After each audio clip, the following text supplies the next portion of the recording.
Hello বন্ধুরা, সবাই নিশ্চয়ই খুব ভালো আছো। আমিও ভালো আছি। আরও একটা নতুন ভিডিওতে তোমাদের সকলকে জানাই স্বাগত। অ্যাকচুয়ালি ব্যাপারটা হচ্ছে মা বাবা সবাই মিলে হচ্ছে মেয়ের দোষ ঢাকবার জন্য ব্যস্ত হয়ে উঠেছে, কিন্তু মেয়ে এত বোকা। মেয়ে কিন্তু নিজেই একদম ভিডিও ফুটেজ সহ প্রমাণ করে দিচ্ছে যে সে ফোকলার সঙ্গেই থাকে। হ্যাঁ, সেই ফুটেজও আমি তোমাদের সঙ্গে এই ভিডিওতেই শো করব। তো যাই হোক, সেটা কোথায় কিভাবে কোথা থেকে ফুটেজ পেয়েছি না পেয়েছি সবটা তোমাদেরকে বলবো। তার আগে বলি, আজকে একটুখানি ওই ভক্তি ভক্তি মুক্তি শুক্তি তার ভিডিওটা দেখলাম, কারণ বাবা মেয়ের খাটে শোয়া নিয়ে সে ক্ল্যারিফিকেশান দিল। অ্যাকচুয়ালি আমরাই কিন্তু ভিডিও থেকে দেখতে পেয়েছি যে একই খাটে কিন্তু বাবা মেয়ে শুয়েছে, অসুবিধে নেই। বাবা মেয়ে এক খাটে শোয়া নিয়ে এটা চোখে লাগে ঠিকই, যেহেতু মেয়ে বড় হয়েছে, বাট কোনো অসুবিধে নেই। কিন্তু এই এক খাটে শুতে হবে বলে আর বাবাকে ব্যারাকে গিয়ে শুতে হচ্ছে, এইটা একটাখানি ভীষণ মানে কানে খটকা লাগলো। অ্যাকচুয়ালি উনি ক্ল্যারিফিকেশান দিচ্ছেন যে কন্ট্রোভার্সি ক্রিয়েটারদের করে খেতে হবে, ইনকাম করতে খেতে হবে। আচ্ছা, ও আমাদেরকে তুই করে কথা বললো, তো আমিও না, ওই বয়সও আমার থেকে অনেকটা বড়, বাবা কাকার সমান, তবুও আমি ওনাকে তুই করেই বলবো, কারণ উনি যেহেতু আমাদের সম্মান দেননি, কারণ ছোটোদেরও তো একটা সম্মান আছে। কারণ ওনার কমেন্ট বক্সে ভিউয়ার্স লিখে গেছে যে ওর স্ট্যান্ডার্ডটা শো করছে, ও তুই করছে বলে। তো যে যেরকম স্ট্যান্ডার্ড তার স্ট্যান্ডার্ডে গিয়েই কথা বলা ভালো। তো আমি সেক্ষেত্রে ওই জন্যই বলবো যে এই যে উনি কন্ট্রোভার্সি ক্রিয়েটারদের তুই তুকারি করলেন, ওনার স্ট্যান্ডার্ড বুঝতে পারলাম। তো আবার সেই লেভেলের মানুষদের সঙ্গে কথা বলতে গেলে কিন্তু সেই লেভেলের কথাই বলতে হয়, নাহলে ওনারা ভদ্র ভাষা আবার বুঝতে পারেন না, এটা হচ্ছে একটা ব্যাপার। কারণ যে যেরকম তার সঙ্গে সেরকম বিহেভ করতে হয়। তো উনি বললেন যে, তবু আমি উনিই বলছি, মানে এটা আমাদের কালচার আর কি, তুই তুকারি করার কালচার নয়, ভাবছি বলবো কিন্তু বলতে পারছি না। তো যাই হোক, উনি বললেন যে এক খাটে শোবো, মেয়ে তাহলে বলে পাশের ঘরের মেঝেতে শুই, মেঝেতে শোবে, আমার সেটা খারাপ লাগবে, মেয়েও আবার আমাকে দেবে না, এরম সব কথা শুনতে পাচ্ছি, ঠান্ডা যেহেতু তো সে কারণে।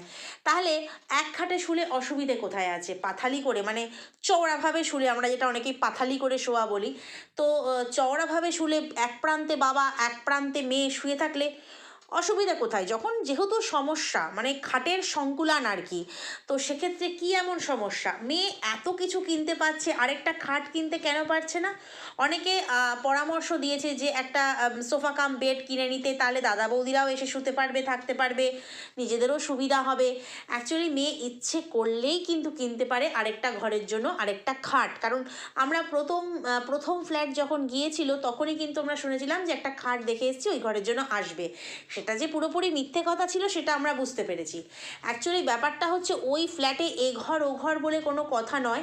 ফ্ল্যাটে যখন তার ফোকলা থাকবে তখন অন্য কাউকে সে সেভাবে অ্যালাউই করে না, না থাকার জন্য না ভিডিও করার জন্য। ঠিক সেই কারণেই কিন্তু বাবাকে চলে যেতে হয় নাইট ডিউটি না থাকলেও ব্যারাকে। এই কথাটা কিন্তু আমি ভিডিওতে বলেছিলাম, এবং এখনও আছে ভিডিওটা, যে বাবা কেন ব্যারাকে শুতে গেল। আমার টাইটেল থাম্বনেলে ছিল যে বাবার তো নাইট ডিউটি নেই বললো, তাহলে কেন বাবা ব্যারাকে শুতে গেল? মানে ব্যারাকে না হোক অফিসে শুতে গেল কেন? মেয়ের ঘরে কি কোথাও জায়গা ছিল না? কেন, প্রচুর তো কাঁথা কম্বল আছে, প্রচুর কাঁথা কম্বল আছে। আর মেয়ে যে খুব বাধ্যের তা নয়, বাবা যদি ধমক দেবে আর মেয়ে শুনবে না এমন না, পাশের ঘরে অনায়াসে মেঝেতে বিছানা করে দেওয়া যায়, অনায়াসে দেওয়া যায়। কেমন একটা লাগে না? আর যেদিন ভিডিওতে দেখানো হয়েছিল যে এক খাটে বালিশ পেতে বাবা মেয়ে মা সবাই মিলে শোবে, সেই দিনটা কেমন লাগেনি? ও মা ছিল বলে। অ্যাকচুয়ালি একই তো খাট শেয়ার করা হলো না, তাতে সমস্যা যখন হয়নি, তাহলে মা নেই তো সমস্যা কী আছে? যদি একান্তই সমস্যা হয়, প্রচুর কাঁথা কম্বল, 7টা কাঁথা খোঁজ করে করে নিয়ে এসছে মেয়ে এক্স শ্বশুরবাড়ি থেকে, তো কাঁথা কম্বল অনেক কিছুই তো আছে, সেগুলো করে তো অনায়াসে বিছানা করে দেওয়া যায়। কারণ ব্যারাকে বা তোমার অফিসে, সেখানেও যে একেবারে মানে পালঙ্ক দেবে, মানে যেখানে ডিউটির জায়গায় পালঙ্কে বাবা শোবে, সেটা তো নয়। তার চাইতে তো নিজের ঘরে থাকাটা অনেক মনে হয় বেশি শ্রেয়। দেখো না, ডিউটি রুটির জায়গায় কি আর অত ভালোভাবে শোয়া থাকা করা যায়? না অত ভালো পালঙ্ক থাকে? থাকে না তো। তার চাইতে বাবাকে আমি পাশের ঘরেই বিছানা করে দেবো, বাবা যেহেতু চাইছে আলাদা শুতে, পাশের ঘরে আমি বিছানা করে দেবো, বাবা শোবে। অ্যাকচুয়ালি ব্যাপারটা তা নয়। রাত্রেবেলা মেয়ে হচ্ছে ময়দানে খেলতে নামে, ঠিক আছে? খেলোয়াড় সারাদিন থাকে না, খেলোয়াড় পেয়ে যায় যখন খেলোয়াড়ের পার্টনার, মানে খেলবে, খেলোয়াড় পার্টনার যখন পেয়ে যায় তখন মেয়ে হচ্ছে খেলবে। আবার ভালোভাবে না খেলতে পারলে সকালে আবার মুড অফ হয়ে যাবে। মানে যে কারণে খেলতে বেরিয়েছে, শ্বশুরবাড়ি ছেড়ে, তোদের সন্তান ছেড়ে খেলতে বেরিয়েছে, তো মেয়ে তো খেলাধুলা করবে রাত্রেবেলা। তো খেলাধুলা করবে, বাবা পাশের ঘরে, সেটা বাবার ঘুমের ডিস্টার্ব হবে, আবার বাবারও অনেক কিছুরই ডিস্টার্ব হতে পারে, কারণ অমাবস্যা দেবী দূরে আছে। তো সেক্ষেত্রে ঠিক সেই কারণেই কিন্তু মেয়েকে সুযোগ করে দেয় যে মেয়ে আমার খুব ভালোভাবে খেলাধুলা, মানে এক্সারসাইজ, ব্যায়াম এগুলো করুক, ঠিক আছে? যাতে মেয়ের শরীরটা ভালো থাকে আর কি, মানে হাসি খুশি, মন মেজাজ সব ভালো থাকে, যাতে পরের দিন সকালে আবার নতুন করে ব্লগ শুরু করতে পারে। এটা হচ্ছে একটা ব্যাপার আর কি। ঠিক সেই কারণেই মেয়েকে ঘর ছেড়ে দেয়। তো এগুলো আমরা সকলেই জানি। এটা নিয়ে বলছে যে কন্ট্রোভার্সি ক্রিয়েটারদের করে খেতে হবে, মানে ভক্তিবাবুর কথা অনুযায়ী বলছি, কন্ট্রোভার্সি ক্রিয়েটারদের তো ইনকাম করতে হবে না? আচ্ছা, এই বাবুকে আমি জিজ্ঞেস করি, মানে এই ভক্তিবাবুকে আমি জিজ্ঞাসা করি যে উনি কি এই ওয়াইটিতে এসছেন মানে কি বলবো, দান চত্বর খুলবার জন্য? মানে উনি যে কটা টাকা রোজগার করবেন, উনি কি কোনো অনাথ আশ্রম, বৃদ্ধাশ্রম বা ঠাকুরের কোনো আশ্রমে দান করবেন? উনিও তো ইনকাম করবার জন্যই এসেছেন। শুনছি নাকি আবার সরকারি চাকরি করে, তো তার তো ইনকাম করার প্রয়োজন নেই। আর আমরা যারা মোটামুটি কন্ট্রোভার্সি করছি, যারা মানে মেয়েরা আছি, গৃহবধূরা, তারা কিন্তু মানে নিজেদের স্বাবলম্বী হওয়ার জন্যই কিন্তু করছি। তার কারণ হচ্ছে দেখো, বেশিরভাগ মানুষই কিন্তু এখানে একেবারে ওনার মেয়ের মতন এইচএস পাস নয়, ওনার মেয়ের মতন অশিক্ষিত নয়। বেশিরভাগ কন্ট্রোভার্সি ক্রিয়েটারদেরই পেটে কিন্তু শিক্ষা রয়েছে, এবং যথেষ্ট মানে কি বলবো, এডুকেটেড, আমার যেটা মনে হয় এডুকেটেড, এবং তাদের সম্ভব হয় না সংসার সন্তান সামলে বাইরে কাজ করতে যাওয়ার। অনেকেই হয়তো বিয়ের আগে চাকরি করতো, এমনও আছে, আমি যেমন নিজে করতাম বিয়ের আগে চাকরি, বিয়ের আগে কি ছেলে হওয়ার পর আমাকে ছেড়ে দিতে হয়েছে, কারণ একটা মেয়ে যখন মা হয় না, তার ফার্স্ট প্রায়োরিটি হয় কিন্তু তার সন্তান। তার মেয়ের মতন তো নয় যে আমরা সংসার ছেড়ে ধেই ধেই ধেই ধেই করবো। তো ওনারা তো পুরো পরিবার নেমে পড়েছেন ইনকামের জন্য। বউকেও নামিয়ে দিয়েছে, যখন নিজে ম্যাডামের কাছ থেকে, মানে সঙ্গীতা ম্যাডামের কাছ থেকে সেই যে বড় শাস্তিটা পেলো, তারপরে বউকে কতদিন ধরে বেঁচছিল। তো ওনারা তো সবাই মিলে নিজেরা নেমে পড়েছেন ইনকামের জন্য। তো এখানে কন্ট্রোভার্সি ক্রিয়েটাররা নাকি ইনকাম করতে আসে, আর ব্লগাররা কি করতে আসে? ব্লগাররা কীর্তন করতে আসে এখানে। এখানে মানে ওয়াইটিটা কি আশ্রম, কোনো ঠাকুর মন্দির? এখানে কীর্তন করতে আসে? অ্যাকচুয়ালি ব্লগাররাও এখানে ইনকাম করতে আসে, কন্ট্রোভার্সি ক্রিয়েটাররাও ইনকাম করতে আসে। মোদ্দা কথায় ওয়াইটিতে যারা আসে সবাই চায় নিজের পরিচিতি প্লাস আর্নিং। এবং আমরা যারা মহিলারা আছি কন্ট্রোভার্সি ক্রিয়েটর, তারা কিন্তু সংসার সন্তান সব কিছু সামলে, ওই তার মেয়ের মতন নয়, সব কিছু সামলে তবে কিন্তু আমরা হ্যাঁ নিজেরা কিছু আর্ন করি। তার মানে এই নয় যে এই আর্নিং দিয়ে আমাদের সংসার চলে, কারণ আমরা প্রত্যেকেরই স্বামী আছে, সংসার আছে, স্বামীরাই দায়িত্ব নেয়। তবু একটা মেয়ের কিছু করা উচিত। তাই বলে এই নয় যে পেটে বিদ্যে নেই বলে বাইরে গিয়ে করা যায় না। ঠিক আছে, অনেক মানুষের অনেক সমস্যা থাকে, বাইরে মানে যাওয়ার সমস্যা থাকে, সংসার বাচ্চা ছেড়ে কি করে যাবে, মানে প্রাইভেট ফার্মের কথা বলছি। অনেকে আবার বলবে কেন বড় বড় চাকরি কেন করা যাবে না? হ্যাঁ, চাকরি করা যায়, করা গেলে কি হবে না, তোমার সংসার সন্তান সেগুলো ঠিকভাবে দেখা যায় না। এবং দ্বিতীয়ত হচ্ছে, এখন হাইলি এডুকেটেড হলে পরেও কিন্তু ভালো চাকরি কোথাও নেই, কারণ সরকারি চাকরি যেটা বলে কোথাও নেই। নেই বলতে আমি একেবারেই নেই বলছি না, মানে আমাদের রাজ্যের যা অবস্থা চাকরির, অনেক অনেক হাইলি এডুকেটেড ছেলে মেয়ে বসে আছে। তো সেখানে আমরা সবটা ভেবে চিনতে তবেই না কন্ট্রোভার্সি বা ওয়াইটিতে এসছি। সবচেয়ে বড় কথা, ওয়াইটিতে এসছি। উনি তো সরকারি চাকরি করেন, ওনার বউকে কেন মানে ওয়াইটিতে আসতে হয়েছে?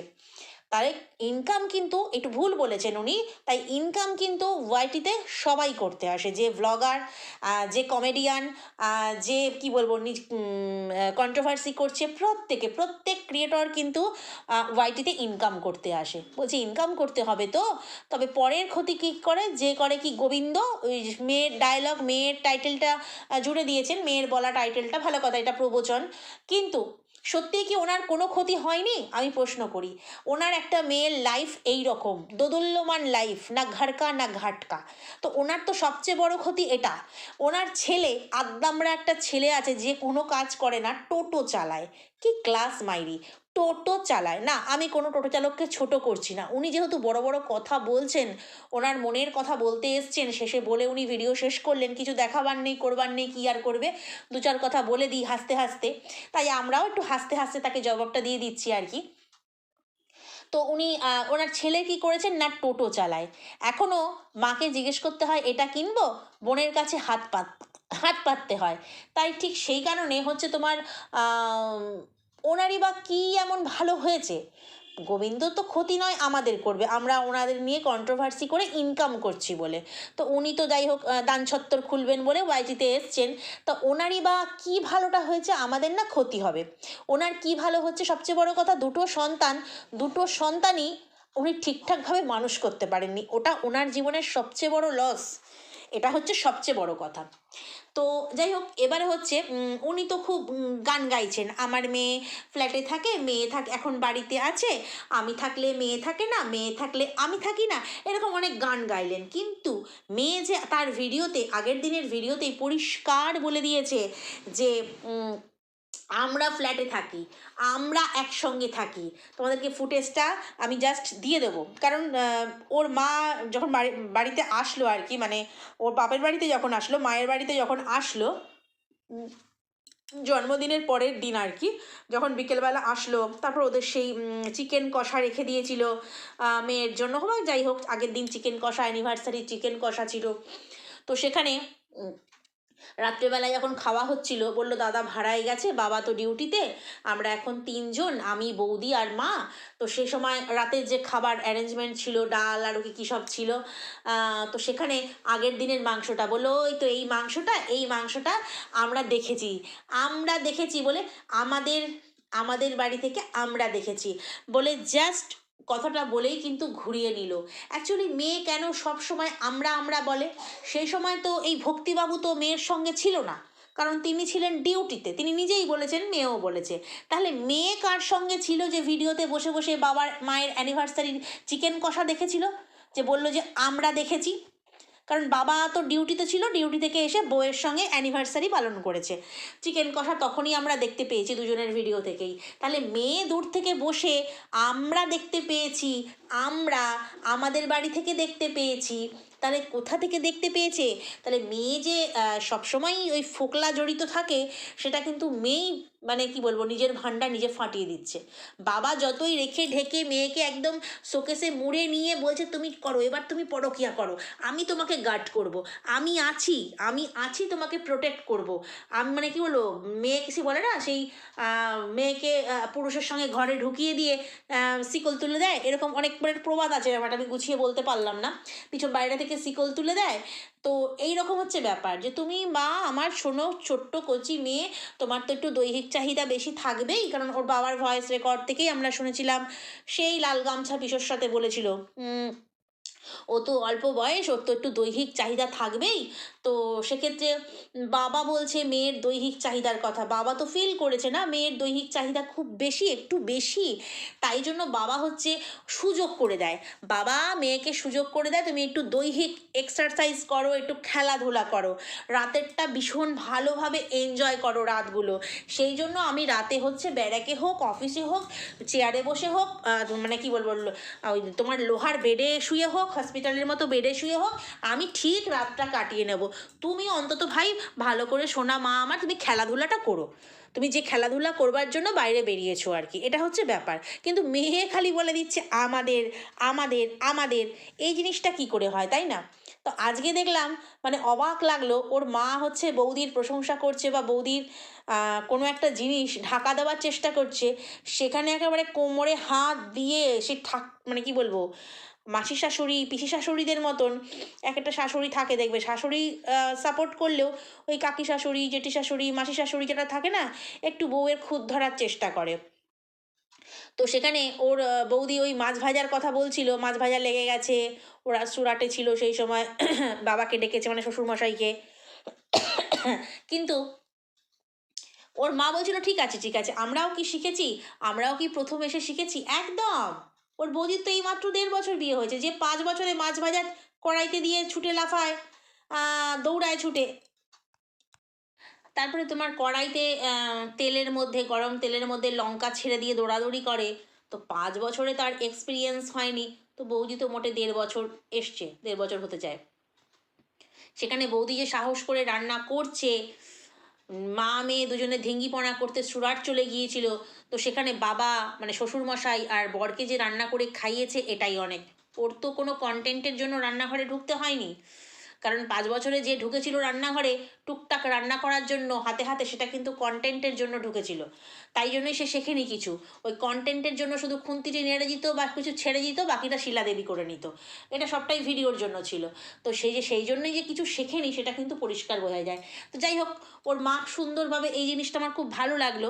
অনেক বাড়িতেই হয় যে বৌমাকে না পারলে কোনো কাজ একটুখানি মুখ টুক করে, অনেক বাড়িতেই হয়, দেখি আর কি, সিনেমা টিনেমা তো দেখি, অনেক দেখি। কিন্তু ওর মা যে বেশ সুন্দর করে ম্যানেজ করলো ব্যাপারটা, যে হতে পারে প্রবলেম হতেই পারে, ওগুলো আস্তে আস্তে ঠিক হয়ে যাবে, আমরাও বাবা এসে শিখে আসিনি, আস্তে আস্তে সব শিখে যাবে, সব শিখে যাবে। সেইখানে এইভাবে কোমরে হাতটি দিয়ে দাঁড়িয়ে, বাপরে একেবারে পিসি শাশুড়ি, কাকি শাশুড়িদের মতন এই ভাঙাটিন যেভাবে লেকচারটা দিচ্ছিল, যে কি অসহ্য দেখতে লাগছিল কি বলবো, যেন ও একেবারে সব জানতা গামছাওয়ালি, মানে সব জানে একেবারে, রান্না থেকে বান্না মানে সব। অথচ দেখো ঘটে সিঁদুর না দিয়েই পুজো হয়ে গেল। হ্যাঁ, অনেকে সাফাই গেয়েছে অবশ্য, নিয়ম তো অনেক কিছু, সেই নিয়মটার একটা নিয়ম না পারলে কি হবে, মানে অদ্ভুত লাগে আর কি। ওর ক্ষেত্রে কোনো কিছুই হবে না, ও যা করবে সেটাই সঠিক।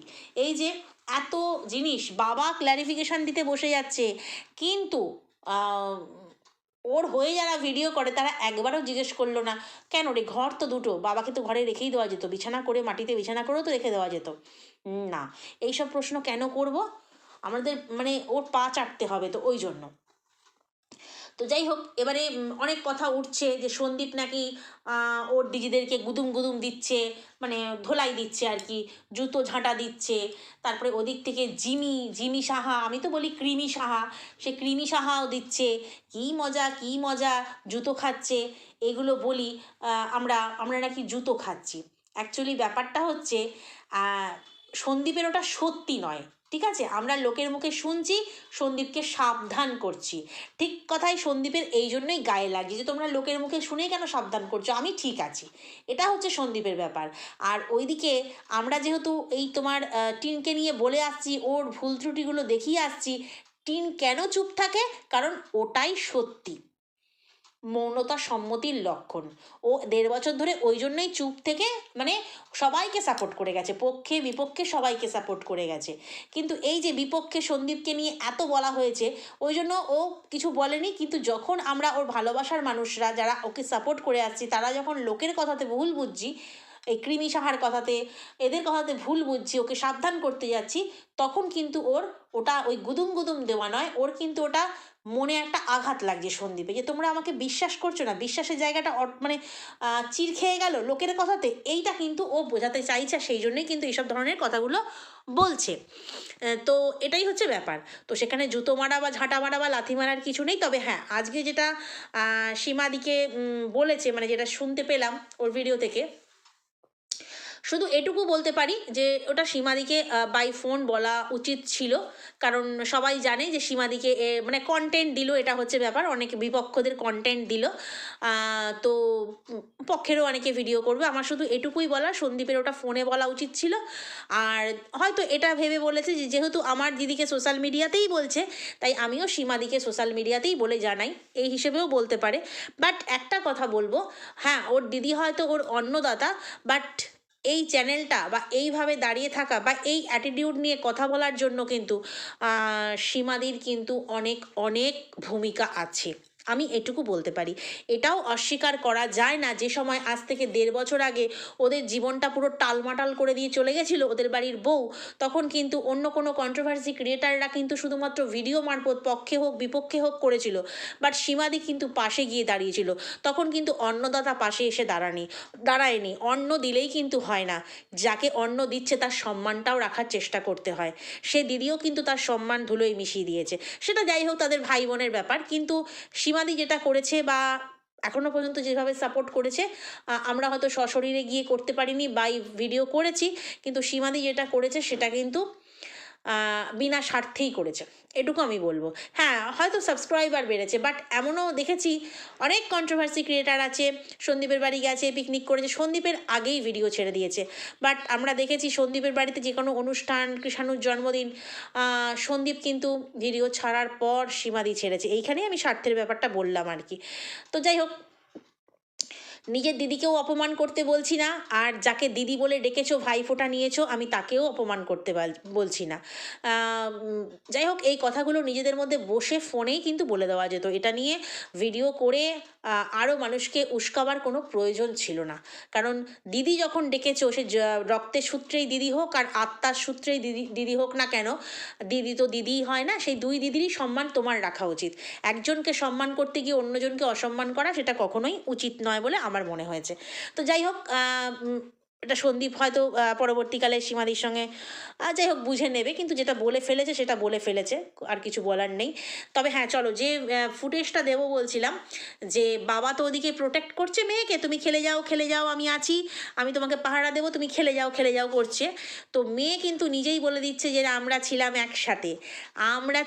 একসাথে, কারণ বাবা মা তো এখানে অ্যানিভার্সারি মানাচ্ছে, তাহলে আমার স্পেশাল দিন মানে বার্থডে, সেটা কেন আমি সুন্দর করে আমার প্রিয়জনের সঙ্গে, মানে ফোকলা প্রিয়জনের সঙ্গে আমি কেন মানাবো না? তো সেই ক্ষেত্রে কোনখানটা আমি ভিডিও ফুটেজটা না দিলেও ও যে কথাটা বলেছে, যেগুলো আমাদের সাবটাইটেলের লেখাগুলো আসে, ওর মুখের কথাগুলোই দেখো ভিডিও ফুটেজের মাধ্যমে তোমাদেরকে দিয়ে দিচ্ছি। ও কি বলছিল, যতটুকু অংশ বলেছে ততটুকু অংশই তোমাদেরকে আমি তুলে দিচ্ছি। তাছাড়া তোমাদের যদি বিশ্বাস না হয়, তাহলে তোমরা যেতে পারো, যেদিন ও বাড়িতে এলো বিকেলবেলা, মানে জন্মদিনের পরের দিন, সেই ভিডিওর শেষ প্রান্তে যাবে, গিয়ে দেখবে যেখানে ওর মা খাবার দাবার 3 জনের বাড়ছিল, রাতের খাওয়া আর কি, সেইখানেই বলছিল, ও আচ্ছা সেই কালকের চিকেন, হ্যাঁ হ্যাঁ আমরা ভিডিওতে দেখেছি, আমরা তোমাদের এই চিকেন দেখেছি, আমাদের এগুলো কাদের বলে? একা একা থাকলে বলে। ও, তাহলে কাদের? আরশোলা টিকটিকি সবাই মিলেই তাহলে ভিডিও দেখেছে, তাই না? আরশোলা টিকটিকি, তেলাপোকা, মশা মাছি সবাই মিলেই তাহলে ওর বাবা মায়ের চিকেন কষা, মানে অ্যানিভার্সারি স্পেশাল চিকেন কষা দেখেছে, টিন ভাঙার সঙ্গে বসে বসে ভিডিও দেখেছে। আচ্ছা আচ্ছা, ঠিক আছে, তাই ধরে নিলাম। চলো, তোমরা ফুটেজটা জাস্ট দেখে নাও, বিশ্বাস না হলে সেখানে চলে যাও। তো চলো, আজকের ভিডিওটা এই পর্যন্তই। নেক্সট ভিডিওতে আবার কথা বলতে আসবো। যদি কোথাও ভালো লাগে, লাইক কমেন্ট শেয়ার সাবস্ক্রাইব করে সঙ্গে থেকো। আর হ্যাঁ, অনেকেই বলছো যে সামনে আসো, আশা করি তোমার শরীর ভালো আছে। সত্যিই বলছি, তোমাদের অনেক শুভকামনা পেয়েছি, সত্যিই বলছি আগের চাইতে শরীর ভালো আছে। তবে এখন আমার ছেলের অ্যানুয়াল এক্সাম চলছে, একটু ওর দিকে ধ্যান দিচ্ছি। দেখতে পাচ্ছ ভিডিও একটা করে দিচ্ছি, আর যেভাবে হোক, যখন হোক তখন হোক, একটা ভিডিও জাস্ট করে নিচ্ছি। কিন্তু সামনে এসে ভিডিও করার মধ্যেও কিছু সমস্যা থাকে, তো ঠিক সেই কারণেই আমি করছি না। পরীক্ষা মিটে যাক, আবার তোমাদের সামনে আসবো, এটাই হচ্ছে ব্যাপার, আর কিছু না। হ্যাঁ, আগের চাইতে আমি শরীর ভালো আছে, তবে এখনও আন্ডার ট্রিটমেন্ট আছে। এই ট্রিটমেন্ট চলতেই থাকবে, কিছু করার নেই, জানোই তোমরা। তো চলো, ভিডিওটা এখানেই শেষ করি। বললাম এই কারণেই, কারণ অনেকেই জিজ্ঞাসা করছো, ওই জন্য বললাম। তো চলো, সঙ্গে থাকবে, টাটা।